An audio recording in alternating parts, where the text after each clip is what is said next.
봉독하도록 하겠습니다. 제가 먼저 읽습니다. 그들이 암비볼리와 아볼로니아로 다녀가 데살로니가에 이르니 거기 유대인의 회당이 있는지라.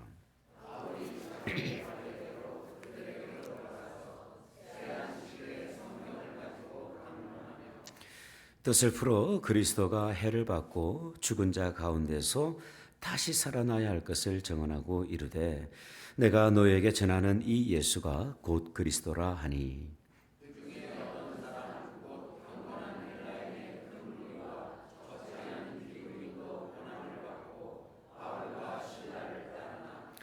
그러나 유대인들은 시기하여 저자의 어떤 불량한 사람들을 데리고 때를 지어 성을 소동하게 하여 야손의 집에 침입하여 그들을 백성에게 끌어내리고 찾았으나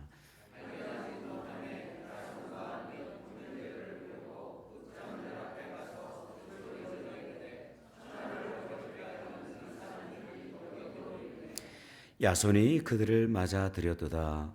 이 사람들이 다 가이사의 명령을 거역하여 말하되 다른 임금 곧 예수라 하는 이가 있다 하더이다 하니.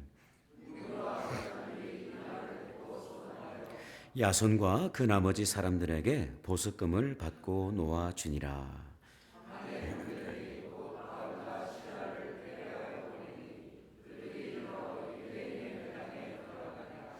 베레아에 있는 사람들은 데살로니가에 있는 사람들보다 더 너그러워서 간절한 마음으로 말씀을 받고 이것이 그러한가 하여 날마다 성경을 상고하므로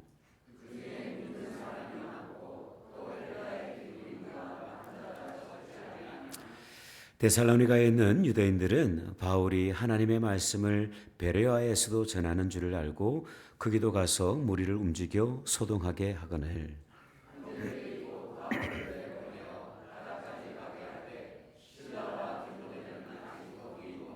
같이 읽습니다. 바울을 인도하는 사람들이 그를 데리고 아덴까지 이르러 그에게서 실라와 디모데를 자기에게로 속히 오게 하라는 명령을 받고 떠나니라. 아멘. 자리에 앉으시겠습니다. 언젠가도 이렇게 소개를 했던 적이 있는데요. 오늘 말씀을 설명하는 데 있어서 도움이 될 것 같아서 다시 한번 여러분들에게 미술 작품 하나를 소개하고 싶습니다. 독일 출신의 기독교 작가 에밀 놀데라는 분이 있습니다. 이분은 표현주의 작가인데요. 그러다 보니까 그 미술을 작품을 그려가는 모습들이 상당히 색감이 화려합니다. 이분의 작품 가운데 신라권 패러다이스 로스트라는 작품이 있는데요. 여러분 이 그림을 보면 아담과 이브로 추정되는 남녀가 나란히 이렇게 앉아 있습니다. 여러분 표정을 보면 아시겠지만 두 사람의 표정이 밝지를 못해요. 왠지 모르게 다툼이 있었던 것으로 보여집니다. 사랑하고 행복해야 될 두 부부가 조금 전에 전쟁을 치렀던 것으로 보여져요. 작가는 그 원인을 그림 속에 힌트로 담아두는데요. 여러분 저 두 부부 사이에 그 사이를 가로막고 있는 허릿하게 보이는 동물의 정체가 보이십니까? 예. 뱀 한 마리가 두 사람의 사이를 갈라놓고 있어요. 그리고 두 사람을 주시하고 있습니다. 그리고 또 다른 저 멀리 또 다른 짐승 하나가 보입니다. 그죠? 아담 저 뒤쪽에 사자로 보이는 짐승이 입을 벌리고 두 사람을 향해서 두벅두벅 걸어오고 있는 것이죠. 작가는 이 두 사람의 관계를 파괴시키는 존재로 뱀과 사자를 주목하고 있는 것입니다. 여러분 우리가 이 작품을 딱 감상을 하다 보면 자연스럽게 떠오르게 되는 말씀 하나가 있는데요. 베드로전서 5장 8절의 말씀입니다. 근신하라 깨어라 너희 대적 마귀가 우는 사자같이 두루다니며 삼킬 자를 찾나니 너희는 믿음을 굳게 하여 저를 대적하라 말씀합니다. 여러분 2차 선교 여행을 통해서 이 복음이 아시아를 넘어서 유럽으로 확장됩니다. 그리고 빌립보 교회를 시작으로 이 유럽 지역에 교회들이 하나씩 개척되기 시작을 하는데요. 근데 여러분, 이 복음의 확장과 교회의 성장이 일어나게 될 때에 사단의 역사 또한 무척 강했다는 것을 우리는 성경을 통해서 확인할 수가 있어요. 가는 곳곳마다 복음을 방해합니다. 성도들을 핍박합니다. 은혜가 있는 곳에 사탄은요 더욱더 강하게 역사하고 있었던 것이죠.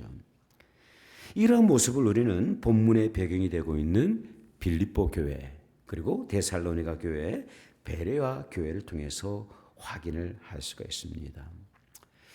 그렇다면 여러분, 우리가 하나님 앞으로 나아가고자 할 때 저와 여러분을 사단은 어떠한 모습으로 우리를 유혹하게 될까요? 이것은 우리의 육신의 눈으로 보지 못하기 때문에 참으로 분별하기 어려운데요.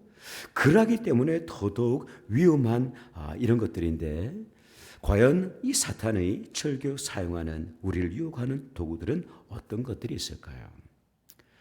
첫 번째, 여러분, 사단이 절교 사용하는 것은 물질 만능주의입니다.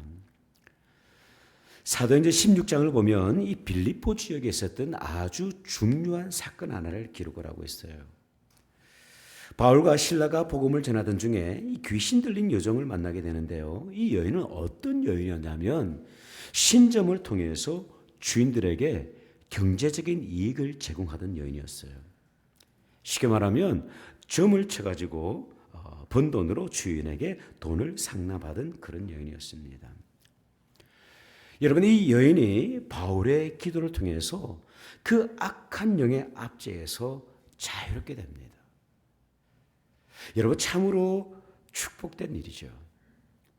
오랜 세월 동안 자신을 지속적으로 괴롭히던 그 악한 영에서 자유롭게 되어 해방하는 하나님의 자녀가 되는 놀라운 축복의 사건이었어요. 근데 여러분, 참으로 인상적인 것은 뭐냐면 이 축복의 사건을 바라보면서 불편한 마음을 가지고 있었던 사람들이 있었어요. 그들이 누굴까요? 16장 19절을 보면 이렇게 기록이 됩니다. 여종의 주인들은 자기 수익의 소망이 끊어진 것을 보고 바울과 실라를 붙잡아 장터로 관리들에게 끌어갔다 기록을 합니다. 여러분, 한 영혼이 사단의 억압에서 악한 영에서로부터 벗어나 자유의 몸이 되었습니다. 비로소 참 생명을 가지게 된 거예요. 참 소망을 가지게 된 것입니다. 그리고 하나님을 예배하는 자녀가 되었습니다. 그런데 이 모습이 불편한 사람들이 있는 거예요. 그들은 바로 이 여종의 주인들이었습니다. 왜냐하면 더 이상 이 여종을 통해서 돈을 벌지 못하는 그런 상황이 전개되었기 때문에 그래요. 물질을 너무 사랑하다 보니까 한 영혼이 회복이 되어서 하나님의 자녀가 되는 것도, 영원한 생명을 소유한 그것을 귀한 것으로 여기지 못하고 있던 거예요. 그들 또한 복음을 영접하라고 하나님을 만날 수 있는 정말 복된 기회가 주어졌음에도 불구하고 물질로 인해서 그들이 하나님 앞으로 나가지 못하는 그런 연약함을 우리가 볼 수가 있습니다. 여러분, 마가복음 10장을 보면요, 아주 훌륭한 청년이 소개가 됩니다. 요즘에도 이런 청년이 있었으면 이게 사익감으로 딱 좋은 청년인데 부자 청년이에요. 이 청년에게는 돈만 많을 뿐만 아니라 영생에 대한 궁금증 또한 있었습니다. 복음에 대한 그 갈급함이 있는 거예요. 그래서 이 청년이요, 주님 앞에 찾아와서 이런 질문을 드리지 않습니까? 선한 선생님이요, 내가 무엇을 해야 영생을 얻을 수가 있겠습니까? 이때 예수님은요, 참 의외의 말씀을 하셨습니다. 마가복음 10장 21절에서 22절의 말씀이에요. 예수께서 그를 보시고 사랑하사 이르시되 내게 아직도 한 가지 부족한 것이 있으니 가서 내게 있는 것을 다 팔아서 가난한 자들에게 주라. 그리하면 하늘에서 부자가 내게 있으리라. 그리고 와서 나를 따르라 하시니 그 사람은, 그 청년은 재물이 많은 고로 이 말씀으로 인하여서 슬픈 기색을 띠고 근심하며 갔다 기록을 합니다. 영생을 말씀하고 있는데, 질문을 하고 있는데, 예수님께서는요 오히려 가난한 자들에게 재산을 나눠주라 그렇게 말씀을 하시죠. 잘 이해가 되질 않아요. 네. 여러분, 우리가 이 말씀을 오해해서는 결코 안 됩니다. 가난한 자들을 구제하게 될 때 영원한 생명, 하나님의 자녀가 되는 것이 아니라, 사실 주님께서 이 말씀 가운데 담아놓으신 이유는 뭐냐면, 이 청년의 마음속에 있는 물질 만능주의를 주목하고 계셨던 거예요. 영원한 생명에 대해서 갈급함을 가지고 있지만, 그러나 여전히 그 영생의 가치보다도, 하나님의 자녀가 되는 그 가치보다도 물질의 가치를 더 중요하게 여기고 있던 그 청년의 마음을 주목하고 계셨던 거예요. 안타깝게도 청년은 어떻습니까? 이 거룩한 질문을 주님 앞에 드렸지만 그는요 주님을 떠나버립니다. 왜 그러냐면 여전히 이 청년 마음의 가운데 물질의 노예로 살고 있었기 때문입니다. 여러분, 물질이 참으로 귀합니다. 꼭 필요한 것입니다. 그러나 이것이 우리의 삶과 목적과 방향이 될 때 오히려 이 물질로 인해서 우리는 멸망할 수밖에 없어요. 디모데후전서 6장 10절은요 아주 중요한 말씀을 합니다. 돈을 사랑함이 일만 악의 뿌리가 되나니 이것을 사모하는 자들이 미혹을 받아서 믿음에서 떠나 많은 근심으로써 자기를 찔렀도다 말씀을 합니다. 물질이 중요하다고 생각을 해서 물질을 사랑해서 그 믿음의 자리를 떠났어요. 더 중요하다고 생각한 것을 추구하면서 믿음의 자리를 떠났어요. 그렇다면 행복하고 기쁨과 감사가 넘쳐야 될 텐데, 근데 성경은 어떻게 말씀을 하고 있냐면 그 물질이 오히려 자신을 찔렀도다 그렇게 말씀을 합니다. 지난 한 해를 돌아보면 참으로 감사한 것들이 많이 있습니다. 우리가 코로나 시대를 보내면서 여러분들 얼마나 많은 근심과 걱정들이 있었습니까? 실제로 여러 가지 어려움들도 많이 있었어요. 근데 들어보면 교회적으로 참 긍정적인 그런 성장들이 있었던 것을 볼 수 있습니다. 성도님들의 숫자가 조금 늘었습니다. 또한 재정도 어느 정도 늘었습니다. 근데 제가 기도하던 가운데 하나님께서 제 마음 가운데 주시는 그 부담은 무엇이냐면, 이것은 오히려 우리에게 영적인 위기가 될 수 있다는 하나님의 감동이었습니다. 왜냐하면 눈에 보이는 숫자와 재정을 하나님보다 더욱더 의지할 가능성이 많이 있기 때문입니다. 믿음으로 세워지는 교회가 아니라 건물과 숫자로 재정으로 세워질 가능성이 상당히 많이 있기 때문에 그래요. 언젠가 제가 존 화이트 목사님이 쓰신 금송아지 예배자라는 책을 보면서 정말 가슴을 쓸어내렸던 적이 있는데요. 여러분, 이분이 정말 교회를 향해서 외치는 그 메시지를 한번 들어보십시오. 우리의 모습을 한번 돌아보자. 말로는 유물론을 부정하면서 실제로는 긍정하지 않는가? 입으로는 천국을 말하지만 손으로는 물질을 움켜쥐고 있지 않는가? 하늘의 보물만이 영원하다고 말하지만 땅의 보물에 대한 근심 걱정으로 가득하지 않는가? 우리는 하나님보다 대중 광고를 더 신뢰한다. 기도의 지원이라는 말 대신에 재정적 지원이라는 말을 점점 더 많이 사용하고 있다. 이 물질주의가 우리의 오장육부에 깊숙이 침투했다. 집회의 푸른 초장에서 금송아지가 유유자적하게 폭식을 취하는 것을 보고도 수수방관하며 그 금송아지를 숭배하고 있다. 우리는 내 마음속에 몰래 모셔둔 금송아지라는 암을 도려내기 위해 수술대에 올라야 한다. 그렇지 않으면 하나님께서 직접 수술대에 나서실 것이다. 여러분, 우리가 하나님을 믿는다고 하지만 우리 교회가 우리의 가정이, 나 개인이 여전히 물질을 더욱더 의지하고 있지는 않습니까? 하나님께서 내 삶의 주인 되신다고 우리가 그렇게 기도하고 고백하지만 안전하게 느껴지는 그 직장과 넉넉한 연봉을 더욱더 의지하고 있지는 않습니까? 교회의 주인 되신 주님보다 교회가 가지고 있는 자산과 은행의 잔고를 더욱더 의지하고 있지 않습니까? 혹시라도 저와 여러분의 가정과 우리 교회가 그러하다고 한다면 차라리 우리는요, 가난한 가정, 가난한 교회가 되는 것이 훨씬 나아요. 가난하다 할지라도 우리가 하나님을 의지하고 신뢰하게 될 때 우리 교회는요, 더욱더 하나님께서 기뻐하시는 그런 교회 모습으로 세워져 나가기 때문입니다. 여러분, 우리가 주목해야 할 그 하나님, 우리가 의지해야 할 분은요, 이 세상의 모든 것보다 더 크신 창조주 하나님이십니다.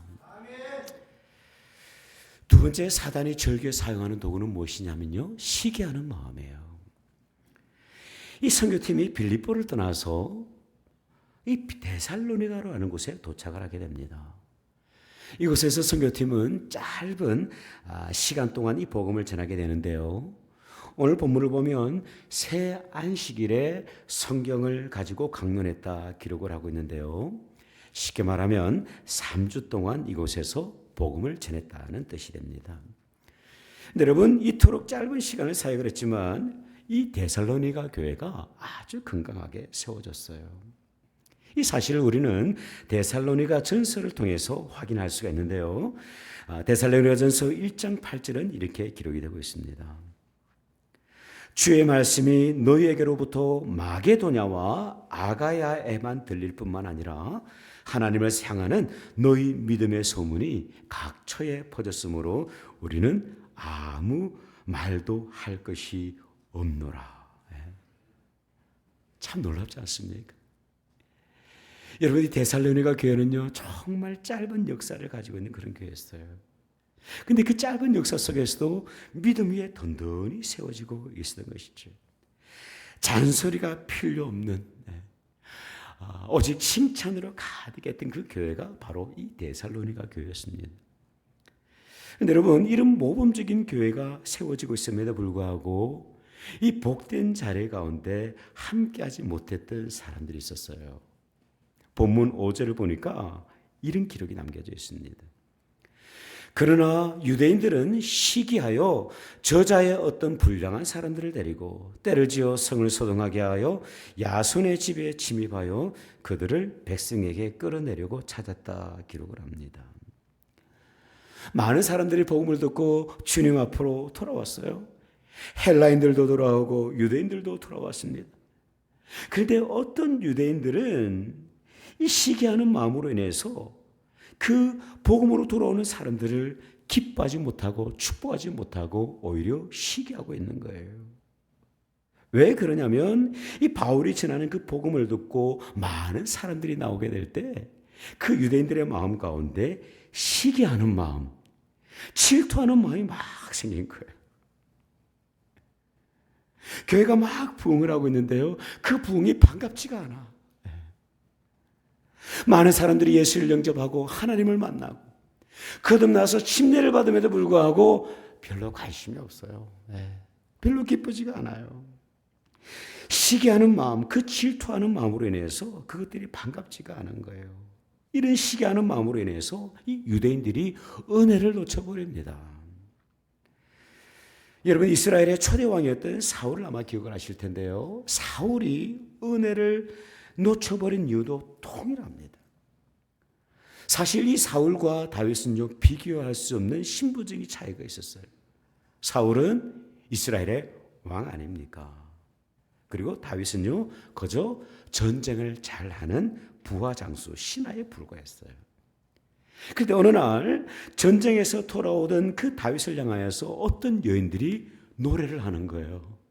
어떻게 노래를 하냐면 사무엘상 18장 6절에서 7절의 말씀. 무리가 돌아올 때에 곧 다윗이 블레셋 사람을 죽이고 돌아올 때에 여인들이 이스라엘 모든 성읍에서 나와서 노래하며 춤추며 소고와 경쇠를 가지고 왕 사울을 환영하는데 여인들이 뛰놀며 노래하여 이르되 사울이 죽인 자는 천천히요 다윗은 만만이로다 한지라. 이 백성의 노래자락 하나로 인해서 사울의 마음 가운데 깊은 시기심이 불타오르기 시작을 합니다. 여러분, 시기심은요 여자들만의 전유물이 아니라 남자들에게도 있다는 사실을 아시는지 모르겠어요.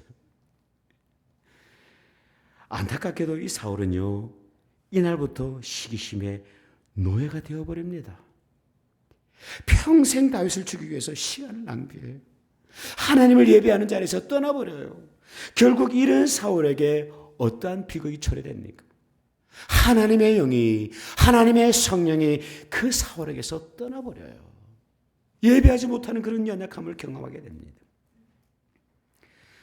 제가 신학대학원을 다니면서 섬겼던 그 교회는 사역자 가정이 참 많이 있었어요. 왜냐하면 신학교 주변에 있었기 때문에 가정이 참 많았어요.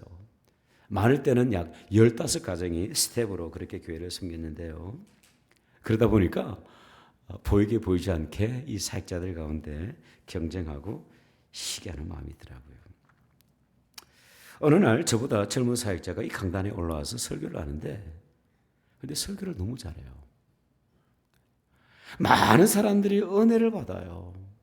내가 설교할 때는 그냥 냉랭한데 이 후배 사역자가 설교를 할 때 얼마나 설교를 은혜롭게 잘하는지 몰라요. 여러분, 그날 제가 온전히 예배할 수 있었을까요? 여러분의 상상에 맡깁니다.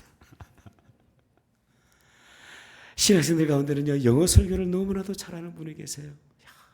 참 잘하셔.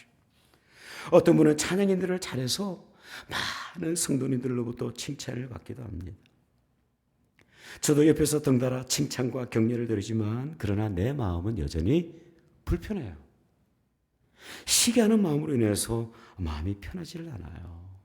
참 예배하기가 어렵더라고요, 여러분. 여러분, 시기하는 마음이 있으면 그래요. 예배하지 못해요.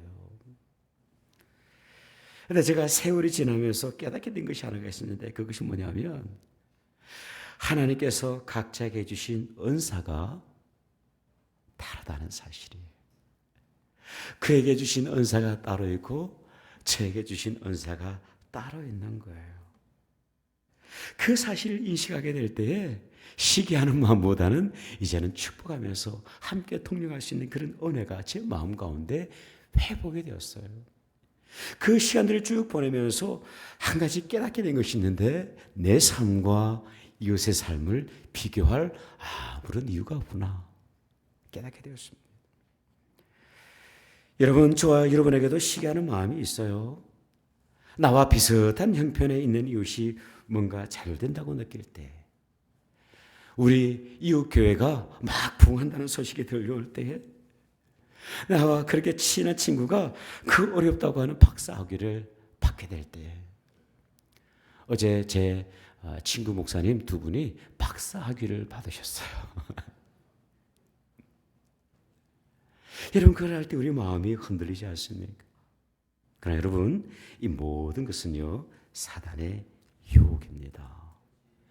믿음으로 잘 대적할 수 있기를 바라요. 나를 향하신 그 하나님의 선하신 계획, 나를 나되게 하신 하나님의 그 주권적인 섭리를 신뢰한다고 한다면요 우리는 시기하는 것이 아니라 오히려 축복할 수 있어요. 사울은요 다윗을 축복할 수가 있는 거예요. 네. 마지막으로 이 사단이 우리를 즐겨 유혹하는 한 가지 중요한 방법이 있는데 그것은 뭐냐면 하나님의 말씀을 멀리하게 하는 것입니다. 여러분, 짧았던 이 데살로니가에서의 사역을 뒤로하고 이 선교팀이 베레아라는 곳에 도착을 하게 됩니다. 이 베레아라고 하는 의미가 사실 우리 한국교회 성도들에게는 좀 부정적인 영향이 강해요. 이미지가 강해요. 왜 그러냐면 한국의 어느 이단 단체가 이 베레아라는 이름을 가지고 활동하고 있기 때문에 이 단어 자체가 참 부정적인 느낌으로 다가옵니다. 네, 여러분, 사도행전이 기록을 하고 있는 이 베레아라고 하는 곳은요, 아주 특별해요. 오늘 본문은요, 이곳 베레아 성도들에서 한 가지 중요한 기록을 남기고 있습니다. 11절의 말씀을 한번 보십시오. 베레아에 있는 사람들은 데살로니가에 있는 사람들보다 더 너그러워서 간절한 마음으로 말씀을 받고 이것이 그러한가 하여 날마다 성경을 상고하였다. 여러분이 베레아 성도들이 가지고 있었던 아주 특별한 특징이 하나가 있었는데 그것은 뭐냐면 성도들이 하나님의 말씀을 너무나도 사랑하는 거예요. 그들은 말씀을 그저 받을 뿐만 아니라 말씀을 경청할 뿐만 아니라 받은 그 말씀이 참으로 진실한가 대해서 또다시 집으로 돌아가 가지고 성경을 연구하는 거예요. 대단하지 않습니까? 오늘 본문을 보면요, 이 그리어 그 성경 원어를 보면 헬라어 아나크리논테스라는 단어를 사용을 하고 있는데 이 단어는요 사실 법적 용어입니다. 법적 용어. 연구했다, 검토했다라는 뜻인데요. 여러분 판사가 이 판결을 내리기 전에 사건을 면밀히 들여다보지 않습니까? 그렇게 사건에 대해서 연구하고 검토하듯이 이 베레아 성도들이요 하나님의 말씀을 깊이 연구하고 공부하고 있었던 거예요. 얼마나 하나님의 말씀을 사모했는가를 우리가 성경을 기록을 통해서 확인할 수가 있습니다. 근데 여러분 말씀을 사모하던 이들을 방해하는 세력들이 있었어요. 이어지는 12절과 13절의 말씀을 한번 보십시오. 그 중에 믿는 사람이 많고 또 헬라의 귀부인과 남자가 적지 아니하나 데살로니가에 있는 유대인들은 바울이 하나님의 말씀을 베레아에서도 전하는 줄을 알고 거기도 가서 무리를 움직여 소동하게 하였다. 이 베레아 지역이 말씀으로 부흥한다는 소식을 듣고 이 데살로니가에서요 핍박자들이 그 먼 곳 베레아까지 내려온 거예요. 하나님의 말씀을 전하지 못하게 하도록 그 하나님의 말씀을 듣지 못하도록 이 악한 세력들이 방해하고 있는 거예요. 여러분 사단은요 우리로 하여금 하나님의 말씀을 멀리하게 합니다. 영의 양식을 먹지 못하도록 해서 우리로 하여금 영적인 기근에 빠뜨리게 합니다. 이 영적인 기근에 빠뜨려지게 되면요 영적인 안목이 없어져요. 육신의 정욕을 따라 살아가는 거예요. 인간의 경험을 따라 살아가는 거예요. 세상이 가르쳐주는 대로 그대로 순종하며 살아가는 거예요. 이 영적인 눈이 우리가 정말 깨어있을 때는요 그 세상의 많은 유혹 속에서도 역행해서 거슬러 올라갈 수 있는 힘이 있는데 근데 이 말씀 가운데 우리가 있지 아니함으로 말미암아 영적인 기근에 빠져버립니다. 생명력을 잃어버리는 거예요. 여러분 최근 들어 미국에 아주 안타까운 현상 하나가 있습니다. 기독교 문서 사역들이 급격하게 하락세를 보이고 있습니다. 그 대표적인 예로 미국의 최대 문서 사역 기관인 라이프웨이 리소스가 미국 전역에 있는 170개의 로컬 스토어를 다 클로즈를 해버렸습니다. 이뿐만 아니라 많은 기독교 서점들이 문을 닫고 있어요. 여러분 예전에는요 도시 곳곳에 기독교 서점들이 있었어요. 그리고 지나가다가도 그곳을 방문해서 짬을 내서 책을 읽을 수가 있었어요. 성경 주석을 읽을 수 있었고 많은 사람들의 간증을 읽을 수가 있었어요. 그리고 그곳에서 나오는 많은 선물들을 우리가 믿음으로 사랑하는 성도들에게 나눌 수 있는 기회가 있었습니다. 그런데 이제는요 이런 서점들을 찾아보기 어려운 실정이 되었어요. 온라인을 통해서 책이 유통되고 있다고 그렇게 생각을 할 수가 있지만 그러나 여러분 통계는 전혀 달라요. 실제로는 책을 읽는 인구가 급격하게 줄어들고 있습니다. 여러분 성경을 읽는 기독교 인구도 급감하고 있다는 사실을 아십니까? 지난 2020년에 작년이죠. 미국에 있는 크리스천 투데이에서 아주 심각한 발표를 했습니다. 2600만 명의 미국인들은 지난해 성경 읽기를 거의 또는 완전히 중단했다. 이것은 역사상 가장 가파르고 급격한 하락세이다. 여러분, 여기에는 여러 가지 이유가 있습니다. 그러나 그 가운데 아주 중요한 하나가 무엇이냐면 미디어 사용의 확대입니다. 컴퓨터, 그리고 미디어들, 그리고 우리가 늘 가지고 다니는 이 전화기, 이것들이 손에 들어오면서 우리의 손에서 성경이 떨어져 나가기 시작했어요. 미디어가 우리 손에 들어오기 전까지는요, 그래도 각 가정에서 성경을 읽는 소리가 들렸어요. 그리고 성경책을 들고 다니면서 읽기도 했어요. 그런데 이 미디어로 인해서 성경이 우리 손에서 서서히 떠나고 있습니다. 저와 여러분이 보내고 있는 그 시간을 한번 살펴보십시오. 실제로 그러하지 않습니까? 마지막 시대, 사단은요, 우리로 하여금 점점 더 하나님으로부터 멀어지게 하고 있어요. 제가 언젠가 호숫가를 산책하러 나갔던 적이 있습니다. 생각해야 될 것들, 고민해야 될 것들, 결정해야 될 일들이 많아서 좀 기도하면서 걷기를 위해서 호숫가를 나갔던 적이 있어요.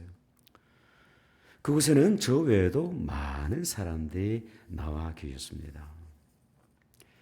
그런데 그 산책을 나온 사람들의 손에는 저마다 전화기가 들려 있어요. 산책을 나왔는데 미디어에 푹 빠져 있는 거예요. 호숫가를 걸으면서 자연을 느끼며 하나님께서 창조하신 이 자연 속에서 쉼을 누려야 할 그 사람들이 어느 순간 미디어의 노예, 중독으로 인해서 참된 쉼을 누리지 못하고 있는 거예요. 여러분, 우리를 하나님으로부터 멀어지게 하는 참으로 다양한 것들이 있습니다. 이것들을 우리는 오늘 이 아침에 분별할 수 있어야만 합니다.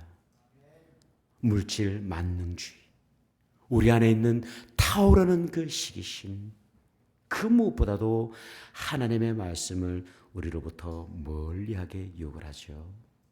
이러한 유혹들을 믿음으로 대적하시길 바랍니다. 그래서 이 마귀의 계략에서 승리하고 날마다 하나님 앞으로 한 걸음 한 걸음 더 가까이 나가시는 하나님의 사람들, 예수 그리스도의 십자가의 사람들, 성령의 사람들 되시기를 주님의 이름으로 축복합니다. 기도하겠습니다. 여러분, 우리 말씀을 생각하면서 잠시 한번 기도했으면 좋겠어요. 주님, 우리를 예배의 자리로 초대하시니 감사합니다. 메말랐던 우리의 심령이 하나님 안에서 안식을 누리고 하나님 안에 참 소망이 있으며 하나님이 우리 삶의 청중을 고백할 수 있도록 은혜 베풀어 주셨으니 얼마나 감사한지요. 이 능력 붙들고 예배의 현장으로 나갈 수 있도록 주님 도와주시옵소서. 하나님의 삶의 현장 속에서 우리를 아버지 하나님 유혹하는 수많은 아버지 하나님 그 유혹들이 있습니다. 하나님 그 유혹들을 영적인 눈으로 분별할 수 있도록 주여 도와주시옵소서. 무능력한 모습으로, 무기력한 모습으로 하나님이여 정말 쓰러져 가는 것이 아니라 성령께서 아버지 하나님 강권하시는 그 능력으로 말미암아 오늘도 대적하여 승리함으로 말미암아 하나님의 사람으로 온전히 세워질 수 있도록 나와 우리